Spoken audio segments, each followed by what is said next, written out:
quotation from literature and asked you to try to find the origin. Did you remember it? Did anybody find it?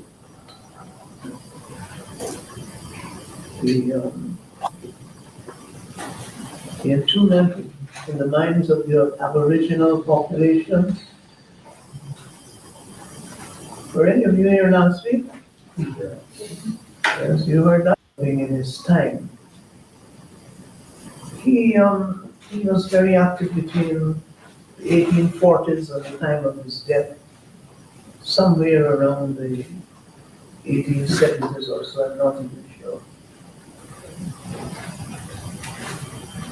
These actions symbolize the rosy dawn of industrial production.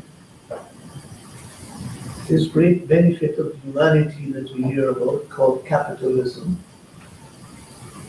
it began with the Industrial Revolution or before.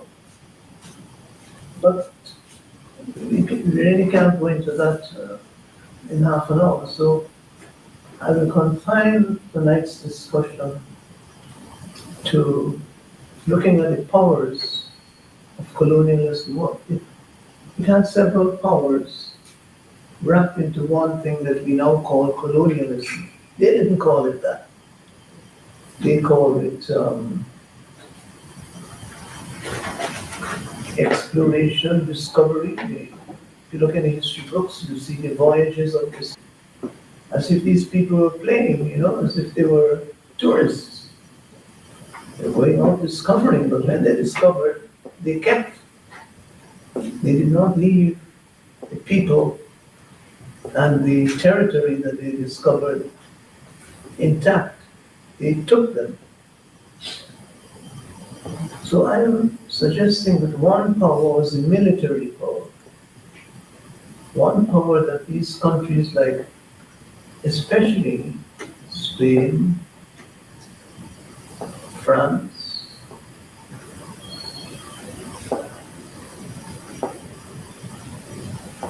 Portugal, England, Belgium, concerned with the Congo, they were all colonial powers. Germany, to some extent, especially in Africa and the Caribbean, they were colonial powers, and fortunately, they were rivals of one another for most of the time, so they were competing and colonizing. The military power was obvious. They used the military power to suppress uprisings of the enslaved. One outstanding example, are you hearing me? Yes. One outstanding example of this repression was in the country I belong to, Guyana. Guyana is divided into 3 geographical divisions: Essequibo, Demerara, and Berbice.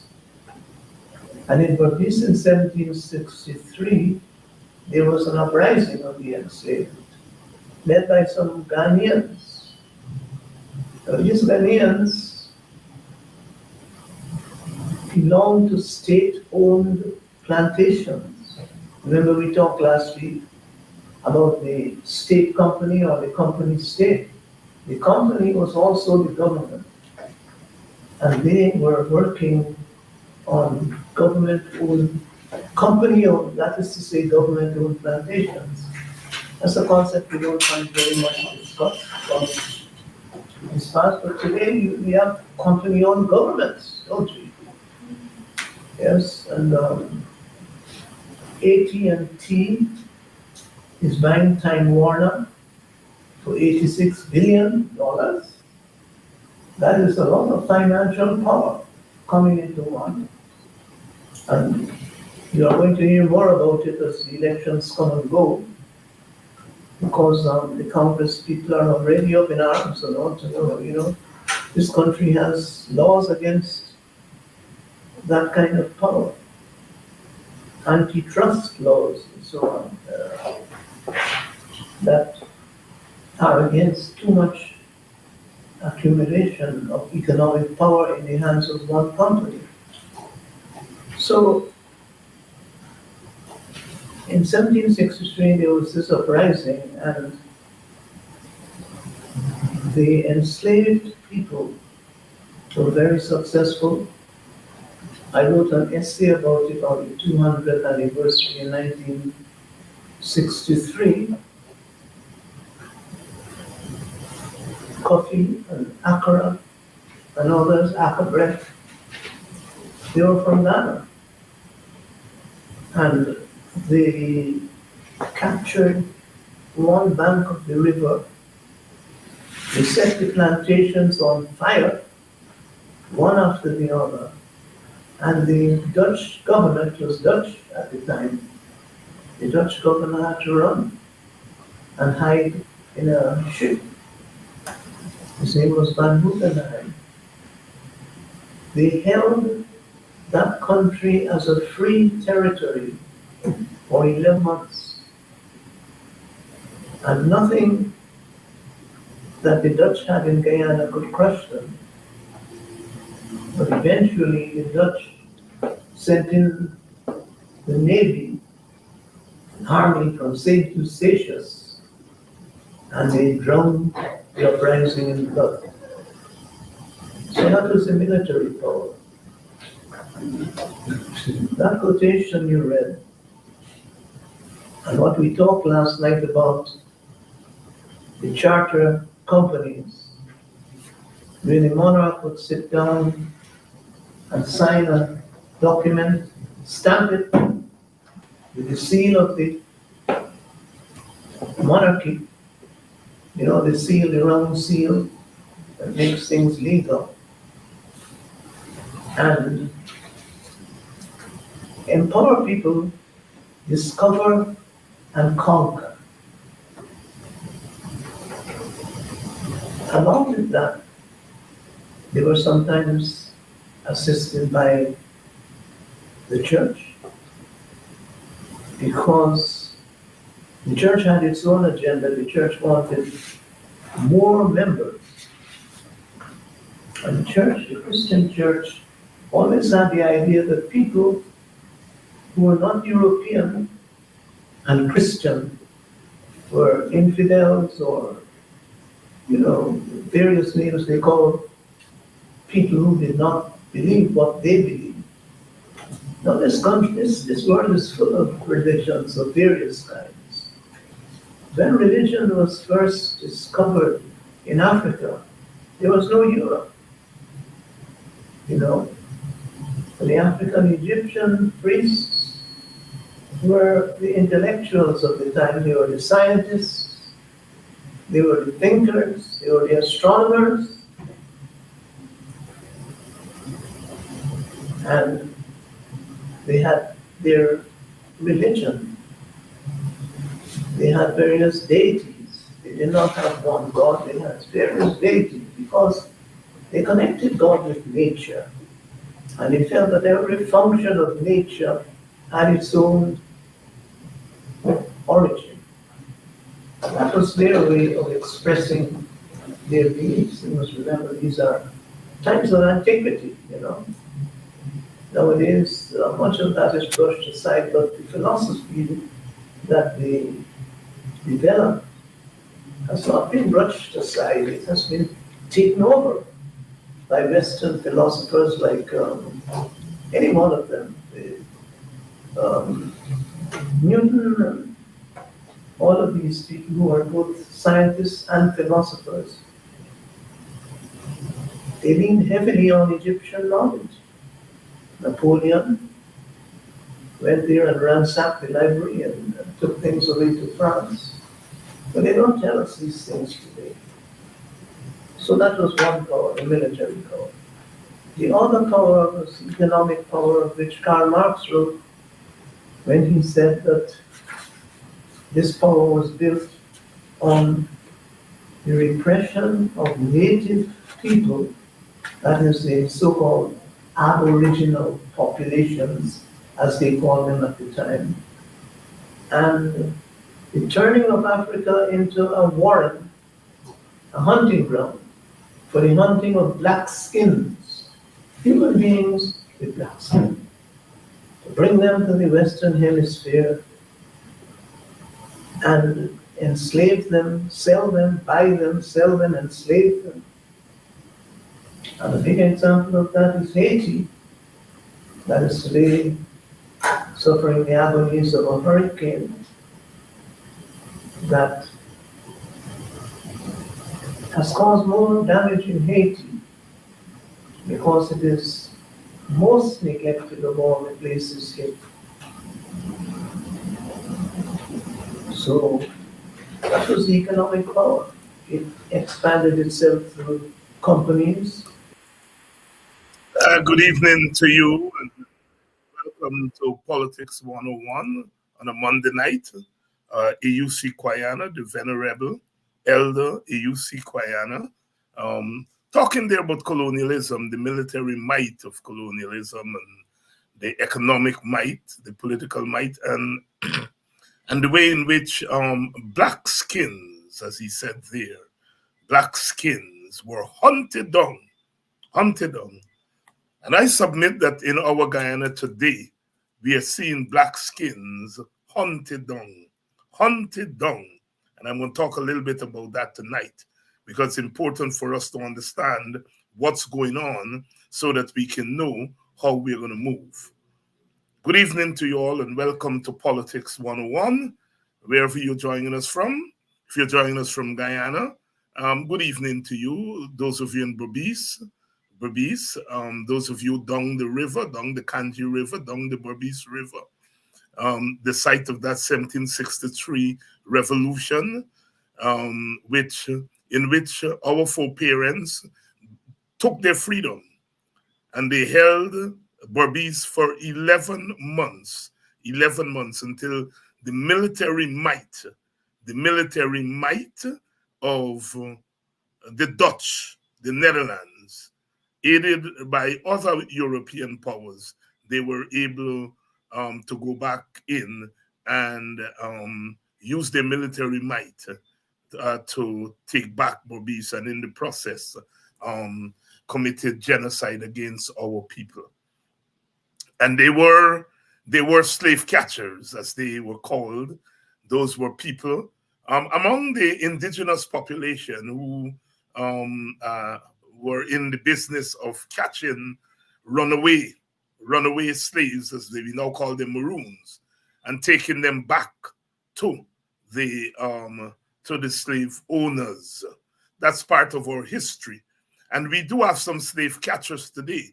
And I called them out 2 years ago, and they have never forgiven me for introducing that term, slave catchers, because it's what's going on right now. And so they refer to me and others, Dr. Jeffrey and others refer to us as memory warriors, because they do not want us to bring the memory of what happened 400 years ago, 300 years ago, 200 years ago. They don't want us to bring that memory to you so that you can see what they're doing today is no different from what the slave masters did. What the present rulers today are doing is exactly what the slave masters did. They don't want us to tell you that. So they're calling us memory warriors, because the old nonsense that if we tell you what your real history is, and you're able to compare your condition today with what happened back then, that suddenly you all are going to go crazy and commit violence and all kinds of things, as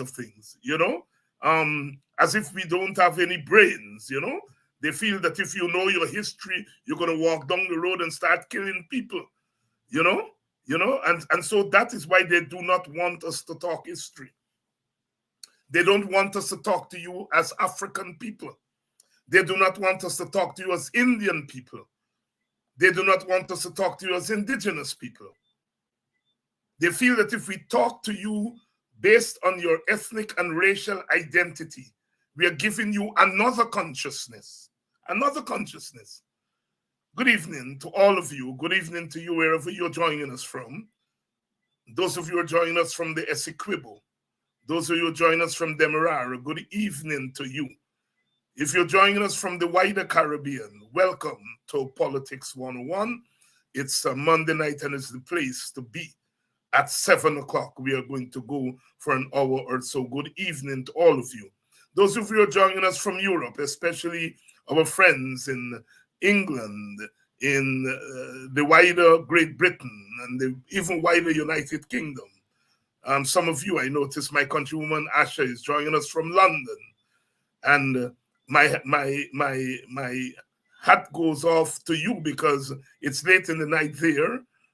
It's almost midnight, and you all stay up to keep watch and to be part of the mobilization. Good evening to you. Those of you in North America, our faithful viewers in North America, in the United States of America and Canada, turmoil in the United States of America, turmoil in the United States of America. And we've got to protect ourselves from that violence that is being played out there in that country. Here in Guyana, just as it was in 1763, the purveyors of the violence are managers of the state. Managers of the state. That's where the violence is coming from.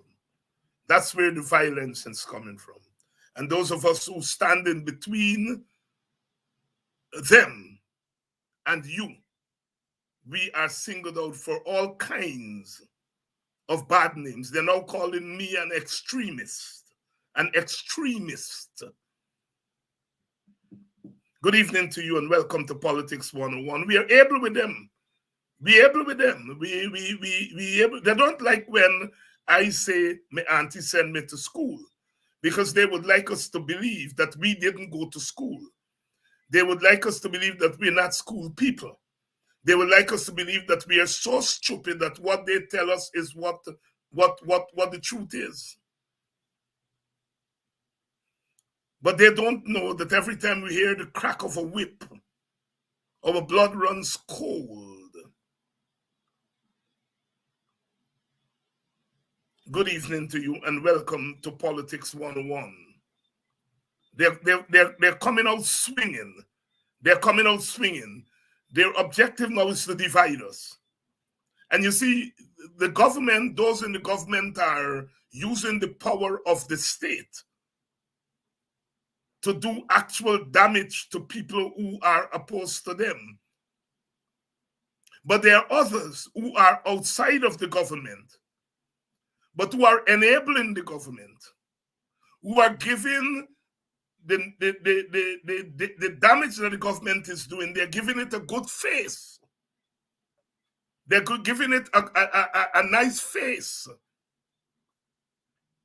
So take this thing about the PPP going into black communities.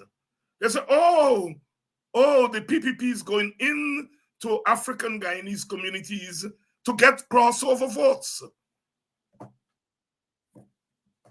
And that sounds nice, because if you're into politics in Guyana, the notion of crossover votes is something that they have thrown around all the time. But let me say a couple of things before I go in to this whole question of the PPP going into African Guyanese communities to look for votes. The PPP never tried to get African Guyanese votes. They don't want them. It's only a stupid political party will hinge your victory on the constituency of your opponent. It is political nonsense. If you want to win, are you going to hinge your strategy on the constituency of your opponent? The PPP never did that. The PPP never put their calculations for victory on the African Guyanese community. Never did. Jagger never did it. Jack Dio never do it, and I'm submitting today that they're not doing it today. If you put your store for your victory in the constituency of your opponent, you're a jackass.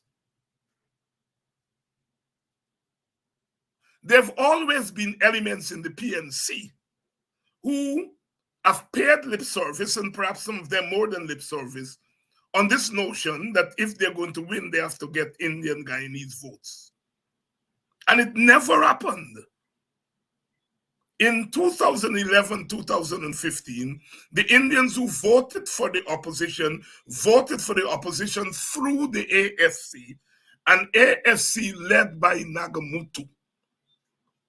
Those Indian votes never crossed over to the PNC. It was a breakaway Indian vote. After they treated Nagamutu badly, he said a gun.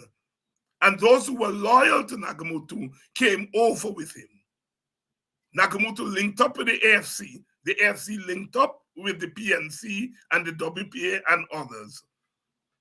And we were able to win. So this thing about crossover votes is really something that is always used to get us off our game. And unfortunately, there are elements in the PNC who bought into it, starting with Desmond Hoyt, coming right through. And there's still some in the present PNC who have bought into that. Now, I have put on the table another strategy. And my strategy is saying, look, you do not start calculating your victory with the constituency of your opponent. You start with your own constituency. Your constituency is predominantly African Guyanese. That is the opposition. PNC, AFC, WPA, others. Our constituency is the African Guyanese constituency. And your strategy has to begin with that constituency. No, you can't depend just on that constituency to win. What I'm saying is your strategy must begin there. That is, that you must get as many people from your constituency to the polls. You must get them to register, and you must get them to vote. I don't have the registration numbers, but I know in the last three elections, 2012, 2015, 2020, the African Guyanese turnout was between 70 and about 78. What that means is that 2 out of every 10 voters in our constituency did not vote. We lost the election according to the official count by GCOM. Now, we know that that count is suspect, at least, to say the least. But let's say, for argument's sake, we lost the election by 1 seat, which is about 5,000 votes. My argument is that if we had gotten 5,000 more African Guyanese, 10,000 more African Guyanese to go out to the polls, we would be in government. And I'm saying that we have approximately 40,000 African Guyanese who did not vote the last time. If we can get 15,000 of those, that's 3 seats. And so my strategy is, rather than making your eye yellow 2 times, as old people say, and watching your matty plate, watching your own plate, and say, I got about 40 to 50,000 crossover African votes. When I say crossover African votes, I'm talking about those voters who say we depend stupidness, who say you got convinced we. Why not work on the crossover vote inside our house? Rather than watching a Umati plate, trying to get 5,000 and you get 40,000 in your own house.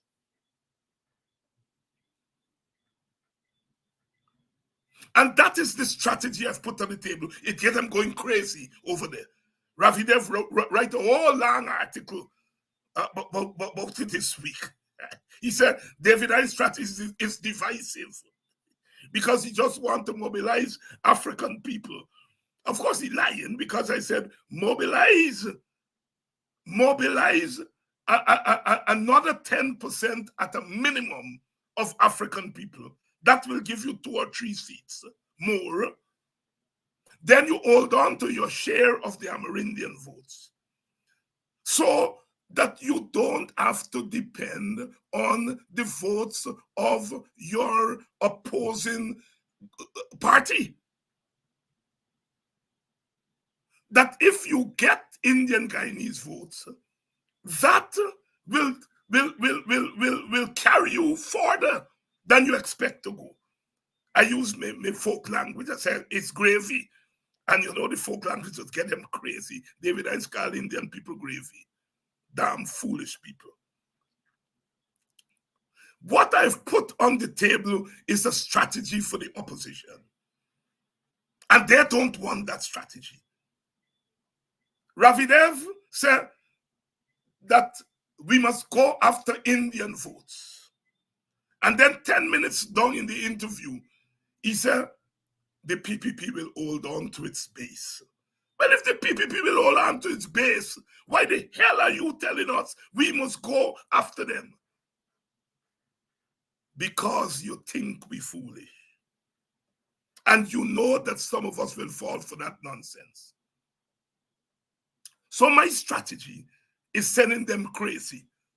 Because I am saying we got about 30 to 40,000 Black people who did not go to the polls in the 2012, 2015, and to a large extent in the 2020 election.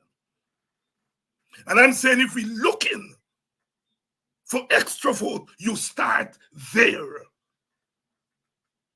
You start there. It is easier to convince your base than to convince somebody else's base. It's common sense. But you see, Rafi Dev and them believe we don't have common sense. So they're telling me David Hines is being divisive because he's saying that the opposition must only mobilize their own. And they must not do like the PPP to try to get crossover vote. Let me go to the PPP now and this crossover vote nonsense. The PPP strategy is clear. They will get 80-something% and more turnout among Indian Guyanese. And that will give them a number of seats. They have, in the last 5-6 elections, they've generally gotten about 50, 55, in some instances 60% of the Amerindian votes. With their large turnout in the Indian community, with 50% of the Amerindian votes, they're almost to the tape. And they are now eyeing, of course, 2 or 3 seats, perhaps more, from the immigrants that are here. And then, of course, what they can thief, as we saw in the last election. So the PPP doesn't need African votes. When the PPP come into our communities and with big money and giving it to some of our people, it's not about getting their votes. It's about using them to suppress our resistance against what they're doing. You see, they are damaging, they're raping this country. And they know that the people who are going to eventually first rise up against them is Africans. So what they're doing, they're trying their best under the guise that we're coming in to look for vote. What they're coming in to do is to suppress any kind of resistance that will come. How are they doing it?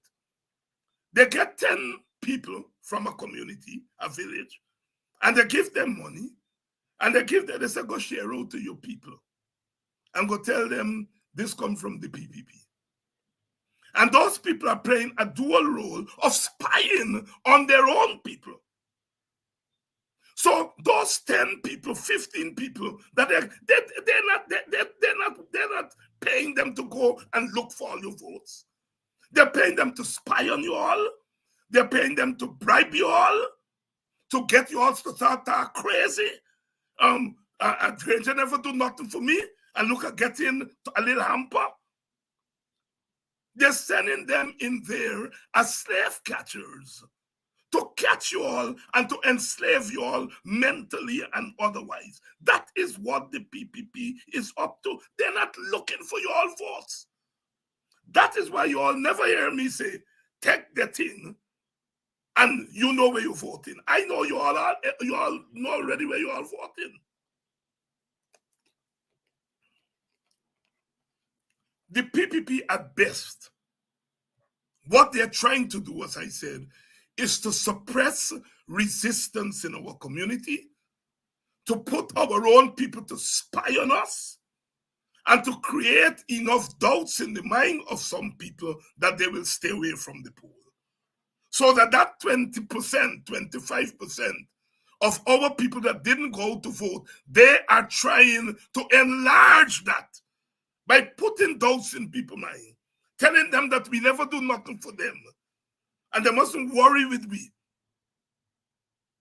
By putting on a big dance at Maltino's on the 1st of August, so that, and say, come free, because in their head, black man like freeness. So they give me free dance. And we say, oh God, I can't go to Agda the charge.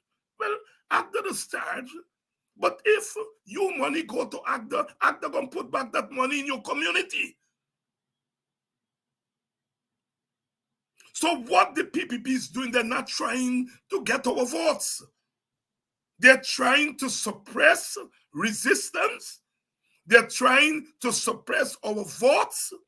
They're trying to get our own people to spy on us and to kill us. Let me give you an example of what I am saying. If the PPP really wanted votes, African Guyanese votes, you get a whole set of African Guyanese teachers. You give them 6.5%. If you really wanted African votes, you're going to give them 6.5%. You really want the vote, you're going to give them 29, 30, 35%. Because they get plenty African votes among teachers. So you giving them 6%. People who you really want the vote, you can give them 6%. And when they go on strike, you treat them like dogs. And you are telling me that you want African. No, you don't want African votes. What you want to do is to beat down Africans as you did to the teachers. You're saying to them, if you dare fight back, we're going to beat you down. How you going to beat down people and say you want the votes? Ravidev, go to hell. Because you know better. You know better.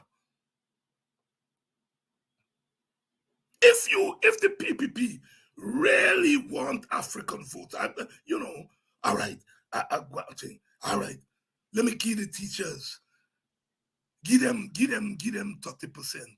They're asking for 30, let me give them 35, because they're damn stupid. And they're going to say, when they ask for 30 and we give them 35, they're going to say, you see, PPP, good, let me go and join the PPP.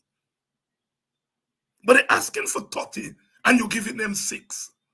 And then telling us that you want the vote. What kind of nonsense? You don't want their votes. You want to beat the teachers down, beat them up, so that other African-dominated unions will dare not go on strike. So the PPP strategy is not crossover votes. So when Ravi Dev, the enabler, telling black people, and you see they're always telling us what to do. Oh, David, tell your people they must embrace capitalism and neoliberalism. Tell your people they must like money. So when I, like a fool, go and tell me people they must like money, you go and give them a $2,000 and say, go kill your brother.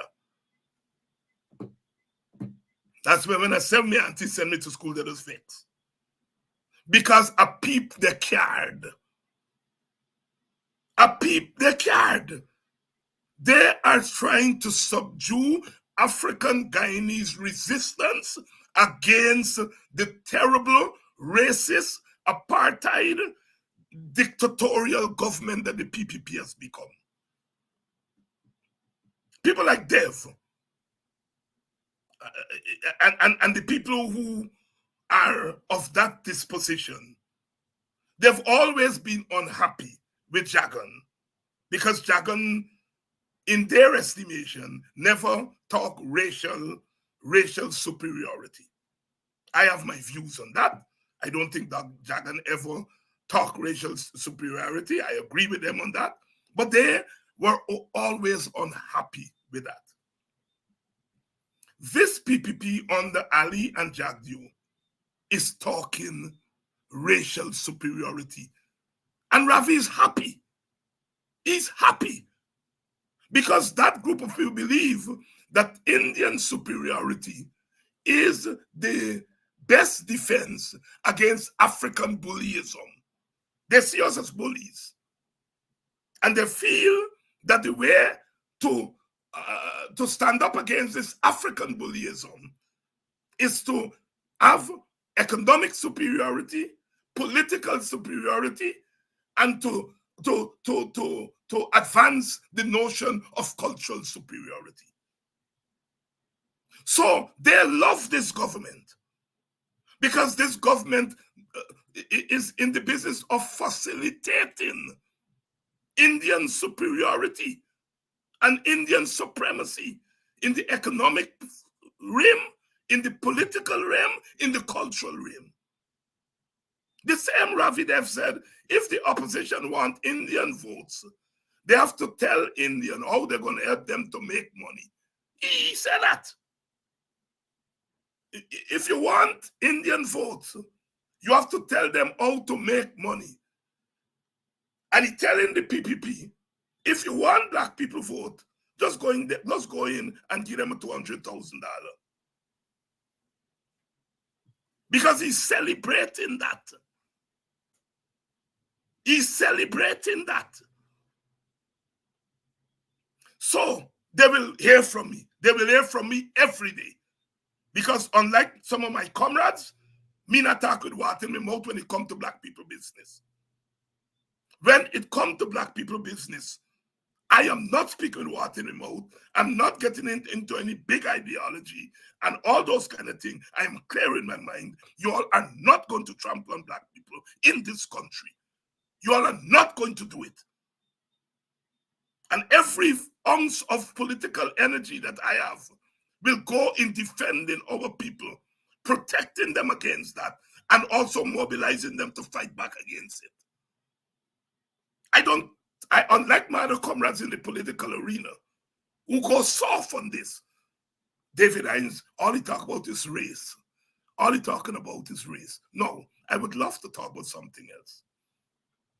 You see, if when I look up and I see you give 6% to teachers, and then you give 6% to sugar workers, I will say, boy, this is not race, because they're giving Indian people 6%, and they're giving black people 6%. This is not race.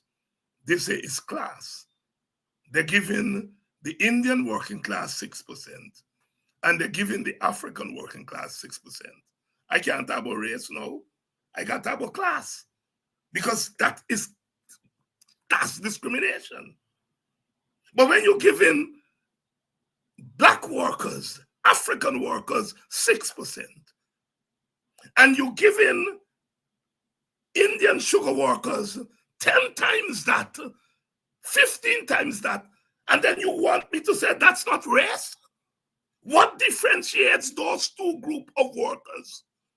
What differentiates them? It's not that some are from country and some are from tongue. You get teacher from country, you get teacher from tongue. So it's not country and tongue. What differentiates them? Sugar worker short and teacher tall, they get short teachers too. So it's not height that differentiates them. It's not class that differentiates them. It's race, the color of their skin.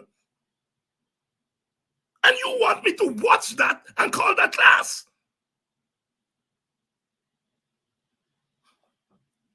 When you look at the places that they have demolished homes, squatting, everybody squat. Indian people squat, black people squat. But where they're going and look for squatters and licking down their homes. Look at the communities. All African Guyanese communities. If they were licking down homes in Port Morant and Enmore and Cornelia, I would then can't say it's black people. I will have to say it's poor people. But you're looking down poor black people homes in black villages. And you're not licking down similar homes in Indian villages. And you're telling me I must have a class, I mustn't have a race. What differentiates us? It's race. David Hines talks about race all the time. But David Hines talks the truth. And David Hines has to talk the truth to his people. Because his people send him to school to read books so that he can talk for them. That's why Ravi and them vexed when I said, my auntie sent me to school. And you see, I do not start by saying my defense of African people has to do with are you voting for me? I don't start there.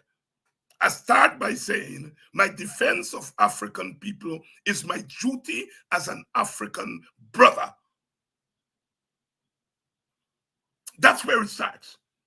I'm not starting by saying, I come in to ask you for vote. I start by saying, I come out of your womb and your belly hot you for people like me. And I have to stand up with you, whether you vote for me or don't vote for me. That's where I start when it comes to black people.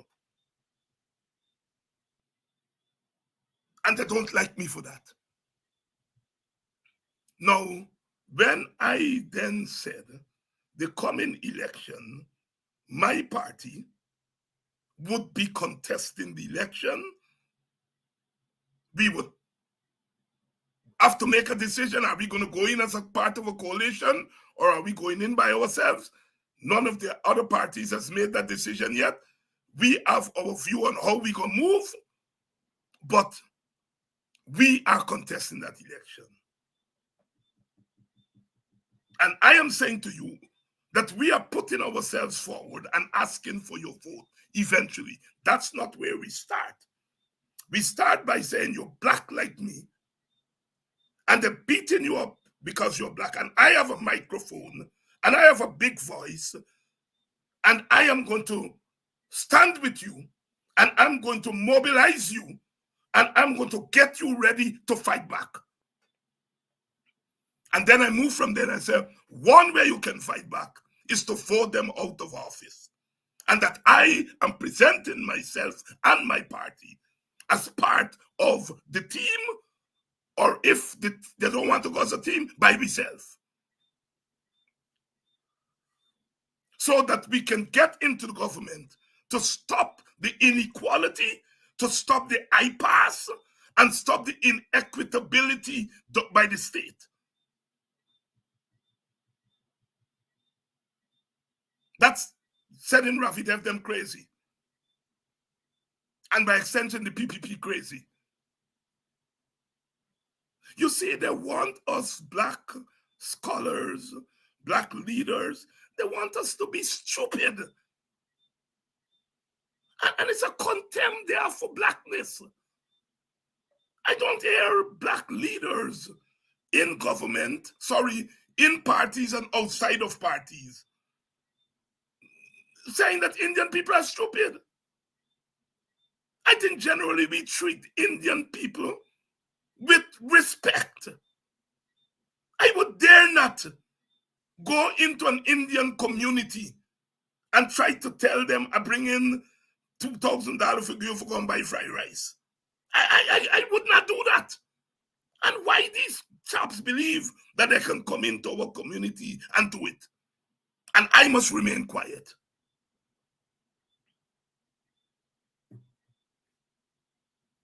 So they're on my case because I'm not playing games with black people. I'm saying our strategy, our electoral strategy must begin in our community. We can get the extra 3 seats or 2 seats or 1 seat that we need. We can get it among Africans. I'm talking loud and clear. We can get the extra 2 seats, 3 seats, 15,000 votes by getting 15,000 more Africans to the polls.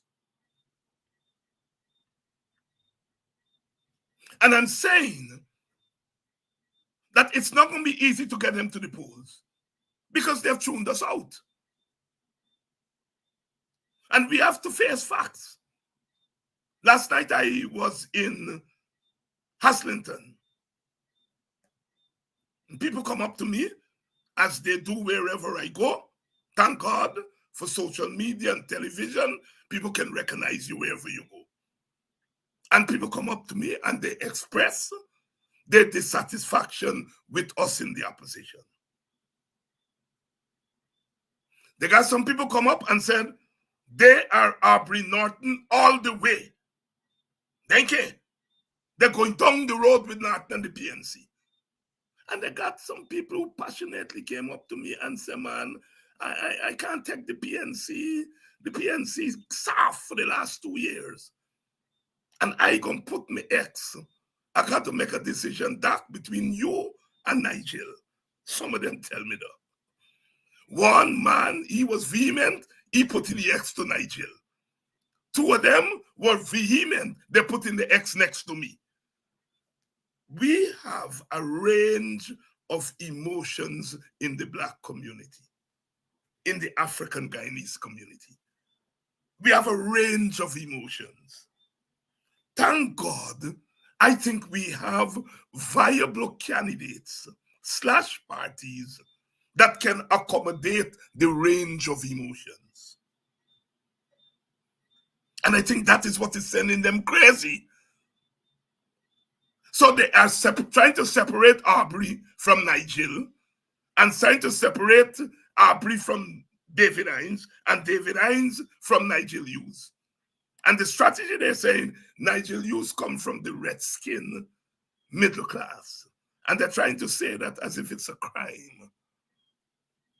Yeah. Nigel comes from the middle class as a crime. I've said on this program before, Nigel can't be held responsible because his daddy come out from the ghetto earlier than my daddy. He cannot be held responsible for that. The problem is whether Nigel come out of the ghetto and turn it back on the ghetto. And I want you all to answer that question. It's not that Nigel come out of the ghetto. We got plenty of black people come out of the ghetto and turn them back on the ghetto.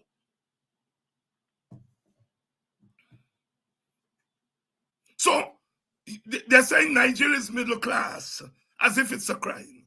When they come to me now, they say I extremist, I's a black nationalist, I's a black intellectual, and I's a race man, as if it's a crime.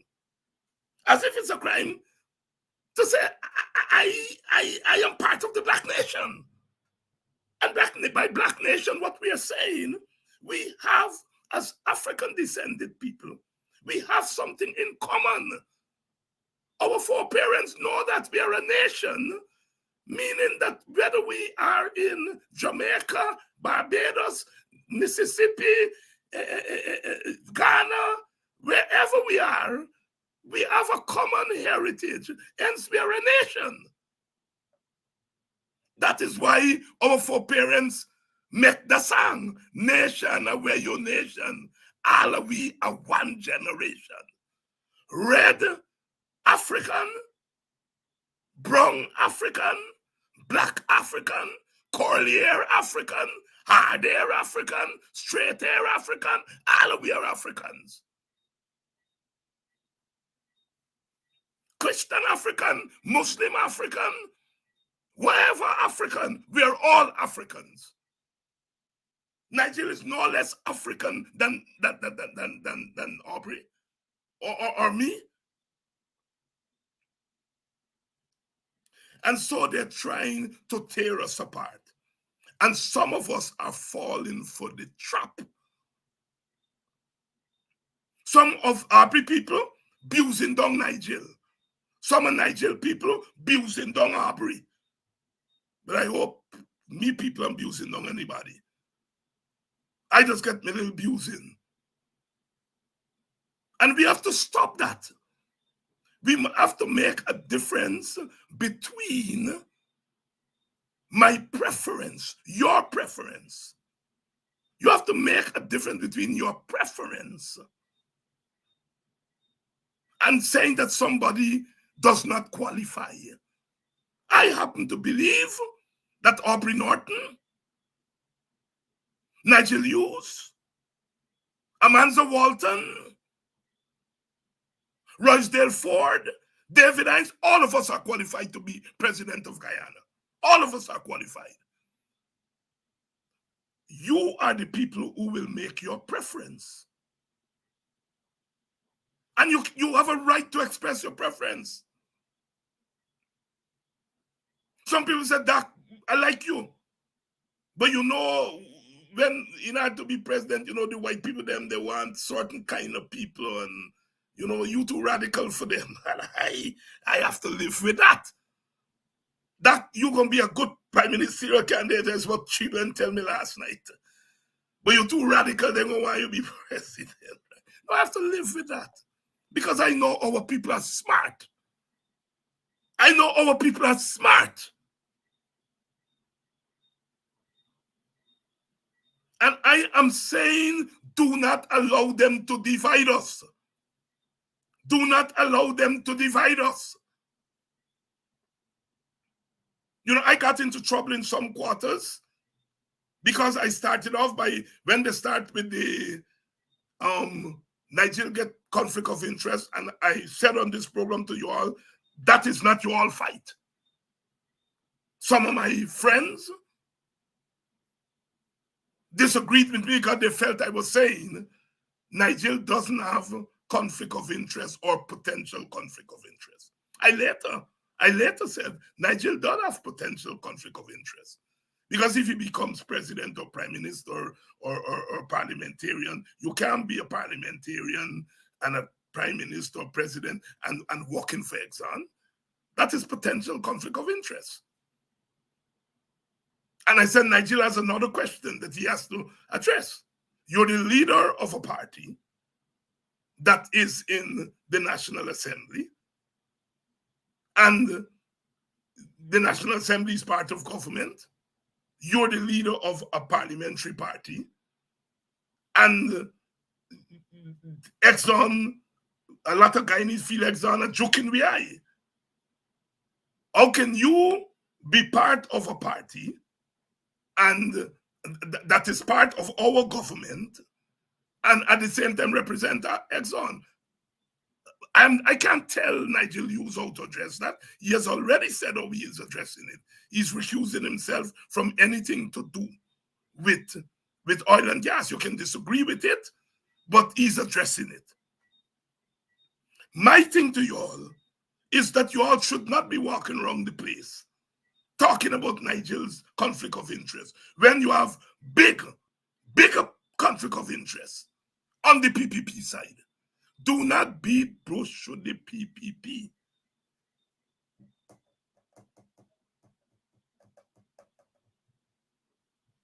We have to learn that we are in a war, whether we like it or not. We are in a political war. It's not the kind of war where we are shooting up and killing up people, but it's a political war with some people who want to take the country in one direction and the rest of us who want to take it in another direction. And when you're in a political war, you can't fight as though it's a normal situation. There cannot be any political equalization here. The days when we used to say the PPP and the PNC is the same thing, we can't use that argument now. There are many ways in which the PPP and the PNC is the same thing. That is true. But there are also ways in which the PPP and PNC are different. And we have to be able to fight in a certain way. And I am saying, why would I beat up Aubrey Norton today? And he could be the presidential candidate tomorrow. Then I have to swing wrong now. And try to sell a man who had just done beat up and bloody up.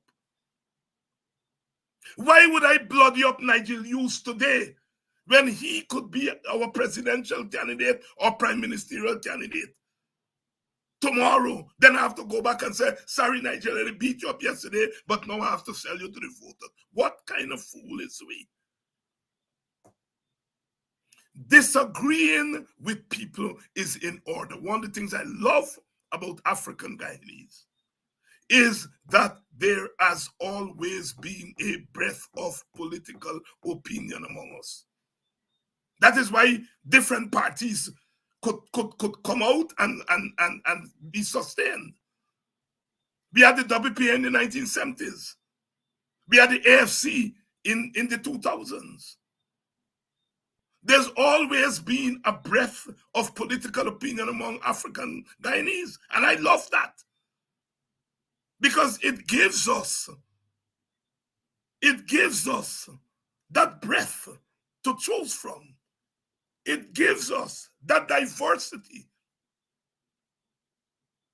But we have to ensure that our diversity does not become an avenue for us to be slashing each other's throat.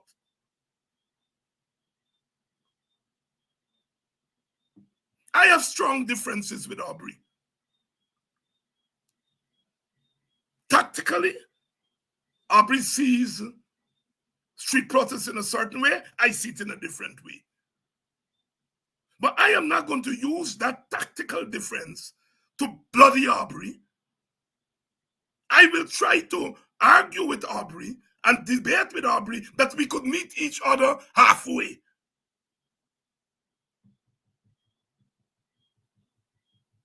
Nigel Hughes, when we came out with the crash transfer, he wasn't enthusiastic about it. But he has now come to embrace it.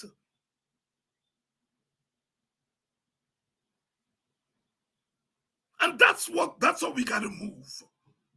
Every time I hear somebody say, I love Aubrey Norton, I say, I know that vote is sure. When I hear somebody say, I love Nigel Hughes, I say, bingo, I know there's another one there. Sure. And when I hear some of you all say that you all like me, like us, I say, it's another vote there. I am not going to politicize and socialize you all on this program or any program to fight and lick down one another. We've been down that road before, and we cannot go down that road now. I don't hide.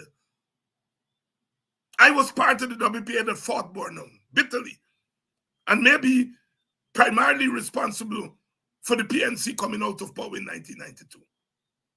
But here we are 30 odd years later. No man Jack can get me to cause Burnham. I ain't doing it. I don't care who tell me that I'm backsliding, who tell me that. No. If I were to do it all over again, I will do it the same way. But today, 2024, I not cussing Burnham because I know they're going to take me cuss of Burnham and then beat up black people. I not in that. I not in that. One thing is certain, and that is change. That is change. There are things that Burnham and the PNC did back in the 70s and the 80s that I oppose. And if I were to go back in time, I would oppose it. But in 2024, we're not facing Burnham. We're not facing the PNC. We are facing the PPP that is doing 20 times worse than Burnham and the PNC. And you want me to still cuss Burnham? What kind of fool is you?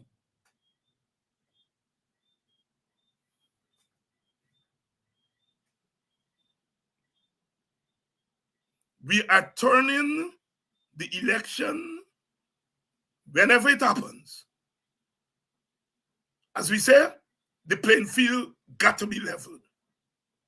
We cannot go into an election giving the PPP 4 or 5 seats up front. And if we go in without biometrics, if we go in with the same bloated voters list, we are giving them 5 or 6 seats up front. That is, they're going to take 5 or 6 seats before the election start. And we got to be clear that we can't go down that road. So, as is normal, we got to walk on 2 foot, maybe 3 foot. We got to fight to deny them the opportunity to rig 5 seats up front, while at the same time preparing for elections. And our preparation has to be done within the context of unity. Rafi Dev and them vexed me because I said, I don't want to see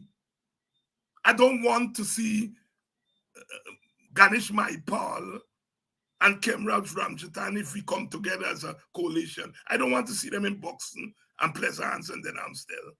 I want to see them in Port Morant. I want to see them in Enmore. I want to see them in the Indian community going and look for votes there because they are better placed to get those votes than me. Leave me to try that 40,000 black people who didn't go to the poll. Give me the job. Give me the job. I think I can go and try my best to talk to them and to convince them another world is possible.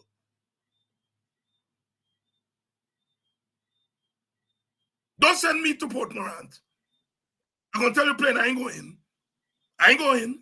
Not because I'm frightened to go and talk in Port Morant, but in this hard guava season, use me where I am most effective. I am least effective at this juncture in Enmore. And I'm saying the PNC always at that fault line. And I think it's still there with them. They don't strategize properly when it comes to elections. This blind thing that you got to go and talk to Indians. Yes, you got to go and talk to Indians. Send Gita. Send Ganesh. Send Rupnarayan. Send them. The PFC must send Kemraj and Ricky and them. Because you're talking about winning votes. You're not talking about showing how multiracial we are. Multiracial, you know. A little girl I can never forget in 1997. Little girl, she could have been about 2021. We had a WPA meeting at Kitty. And she was standing there and, you know, she called me across and she said, Mr. Hines, I'm glad to meet you. I was going home, I buy tennis roller for go home for care for my children them. And I pass and I hear is WP and I stop. Because I like you all. You all just talk the truth. And I said to her, I asked her, I said, so you going to vote for we day after tomorrow? she smiled. And, and then she said, Mr. Hines, I like you all, but they don't have a race called multi. You all believe in multiracialism, and they don't have a race called multi. I got to give me a vote to the PNC. And that was a wake-up call for me. It was a wake-up call for me. What it says is not that girl doesn't like multiracialism. It's not that she don't like multiracialism. It's the multiracial message she come there to hear. But what she was telling me, when it come to election, you don't win election with multiracialism. 20-year-old child in 1997 was telling a big man with read plenty books, was giving me wisdom that I hadn't thought through. She was there because she liked our multiracialism, because she obviously thought that that's where our country should go. But she was saying to me, when it comes to election, multiracialism, you are going with the PNC. I will never forget that, because it taught me something. An election is not a place to hold hand and say, kumbaya, look how multiracial we are. Send Ganesh to go look for Indian votes. Tell Kemrat to go up at the quarantine and look for Indian votes.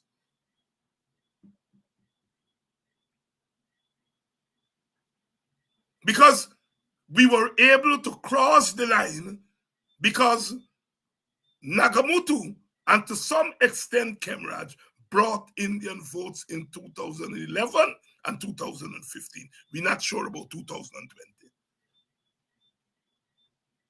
We have to have division of labor. Rafi Devon said, oh, David is divisive. I am merely speaking the truth as I see it from my perspective. If the opposition needs 3 extra seats, 2 extra seats, 1 extra seat, I'm saying it's easier to get it from disgruntled Africans than to get it from our East Indian brothers and sisters. And that's where those of us outside of the PNC, because by and large, those people are disappointed with the PNC. And there's always been a section of the African Guyanese community that, they say, that's happy when it comes to the PNC. And they exist in the middle class, and they exist in the working class. And that is why Robert Corbyn, when he decided we have tried everything to get crossover vote, and we couldn't get it. And he decided another strategy. He went to the WPA, the arch enemy. And he said, come and let me work this thing out together. And as I've said here before, when myself and Dr. Rupnarayan, when we went to West Bobis and walk in them village, big people, big men and women with tears in their eyes, came up to us and said, Doctor, thank God for you. Because now, we not going to choose between Bornham people and Guyana or Sydney King people. My leader was not an emotional person.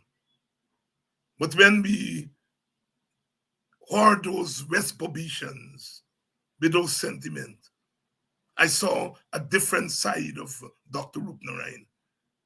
He said, David, sometimes in politics you don't know how your actions are oppressing people. I had a sense of it because I lived in Buxton. That's where I'm from. And Boston is Guyana place. And so when Burnham and Guyana get wrong,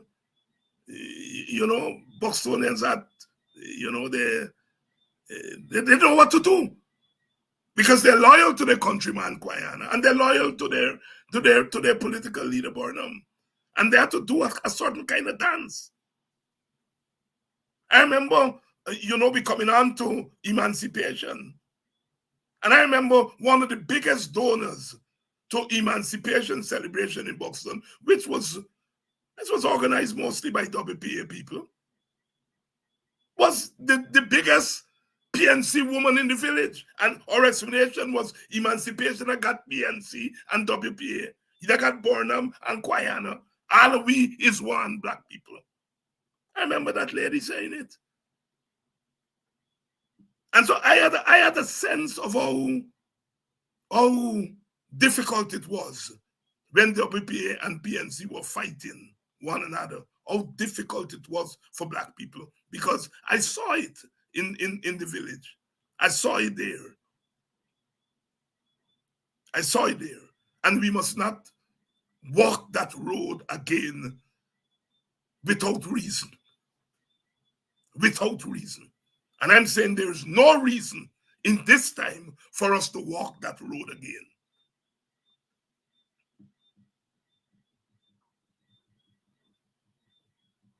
One of the questions that was asked of me today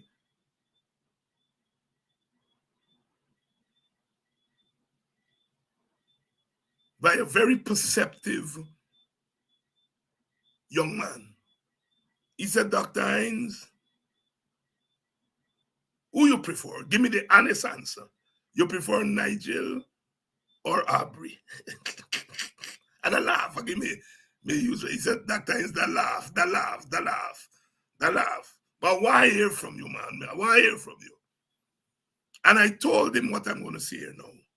I am prepared to work with Nigel and give him my full support if he becomes the consensus candidate.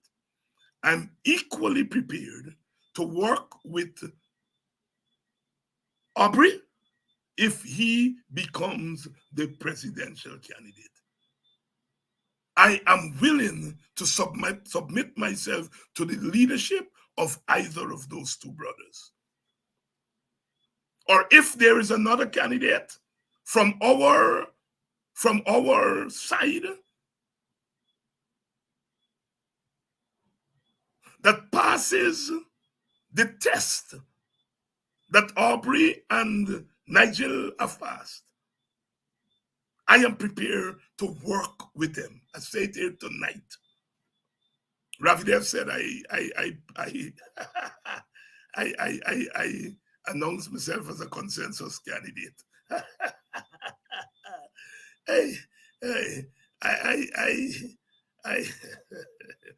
I am prepared to work with and under any of the two brothers. That is why for me, who's the captain is not a big deal for me now. For me now is to get the best team, to get the best team on the road. Whichever of the two of them, if it's two, I don't know or if there are going to be any more, I am prepared to walk with them, and as we say in Guyanese parlance, to walk under them.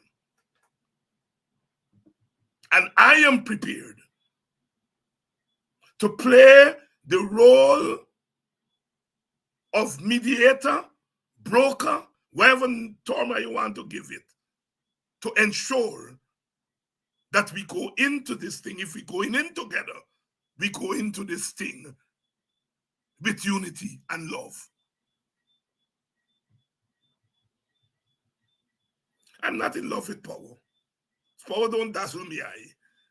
It is perhaps some people tell me that is my weakness, that I take after me elder, Guyana, But I don't wake up in the morning and study if I go be president. I mean, I admire people who have the bravery to see themselves in that way. I am not saying that if I'm asked to play a role, I wouldn't play the role. But I don't wake up in the morning. I look around me and say, I am one day closer to becoming president. I just, that's not my political makeup.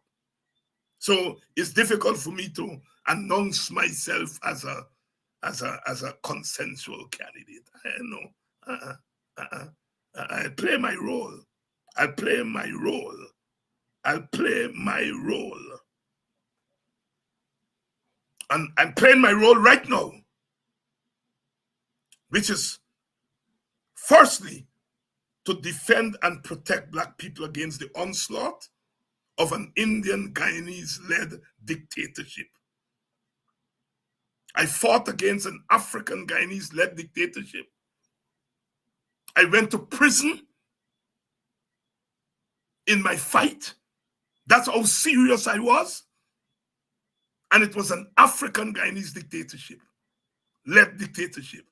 And I go to sleep every night with a clear conscience that when I'm opposing and fighting this Indian Guyanese-led dictatorship, I say, God, you know a fight against my own. And give me strength that I can fight against this one, which is not my own. And nobody will turn me around. They can call me all kind of racist, and they can call me this, and they can call me that. I'm not afraid of that.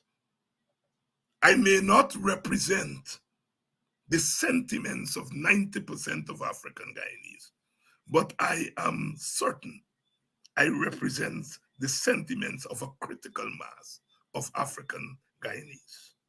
They're beating we up because we're African. They're licking we down because we're African. They want to reduce us to slaves again in the 21st century. And I am not standing for that. They will have to beat me. They will have to bury me more than 6 feet and more, to quote the Calypsonian short. They will have to beat me. They will have to bury me more than 6 feet and more, because I ain't going in for that. Commonness, slackness. And every day God gives me strength. Every night God gives me strength.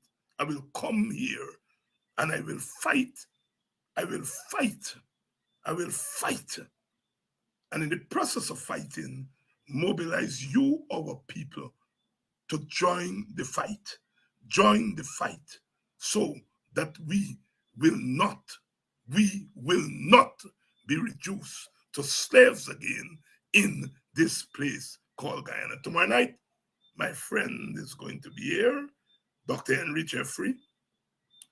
Wednesday, I'm trying to get Brother Paul Slow to come and to talk about the police nastiness. To talk about the police nastiness. The top of the police. Because I just make me differentiation. Them little boy and girl at the bottom, them is not the problem. They're, insofar as they're bad eggs, some of them are bad eggs, they're consequence of the problem. The problem is at the top. And I'm going to get my brother Paul Slow to come for us to put some perspective. I love you all, always, always. And as I say, love is unconditional. It remains critical. I am not uncritical of our people, because if we are unconditional and uncritical, then we get in, we self tie up, and we blind in ourselves. I love you all at this time, unconditionally, but not uncritically. But what is important is the unconditioned. Unconditioned love is the watchword. I love you all because you're black and beautiful. Black and beautiful. And anything any other ethnic group, any other racial group can do, we can do. We are human beings too. We're endowed with all the faculties that the Almighty, and those of you who are not religious people, that nature has given us. You all are equal to anybody. Equal to anybody. Not better, not superior. You all are equal to anybody, whether it's in sports, in education, in mechanic, in agriculture, you all name it. And we know about money too. We know about using money wisely too, because we are human beings. Talk to you all tomorrow.